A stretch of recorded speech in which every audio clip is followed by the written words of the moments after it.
Kennst ach die Sunnispals am Rhein von Hans Glückstein. Du warst doch schon in ferne Gaue, bist da und dorthin schon gereist, noch fremde Landstrich, fremde Aue, hast sicher schon a Kat gelest. Bist ach vielleicht durchs Ausland geschwänzelt, in Süden, Norden oder Ost, durch überspannte Städt gedänzelt, wo jeder Schritt 2 Batzen kost. Hast groß die Aache aufgerissen, hast gestaunt, geprotzt und schwer geprahlt und hinterher dein Zahn verbissen, hast als die Rechnung dann bezahlt. Vom Drang ins Weite bist halt besessen, noch ferne Länder zieht's dich fort.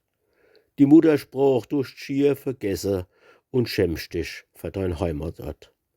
Jetzt hör mich an, du Stammesbruder, du willst ein echter Deutsche sei, was fremd is, imponiere du da. Kennst a die Sunnispals am Rhein? Warst auf der waldumsäumte Höhe schon ferne mal vom Menschenstrom? Hast weit ins Paradiesland gesehen, bis an der Rhein zum Speyerer Dom?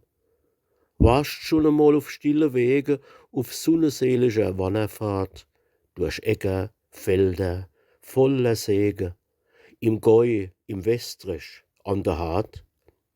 Hast Blie sehen mal die Veilscher, die Reb mit junge Blätscher geschmückt, und habe Pelzer Mädelmeilscher mit Küss mit Häse dich beglickt?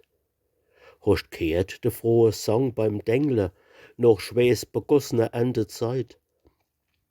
Die Bube sprich beim Äppelbängle, wo jeder futtert wie net gescheit?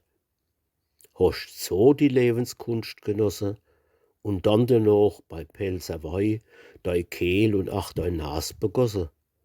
Dann kennst die Sunnispals am Rhein.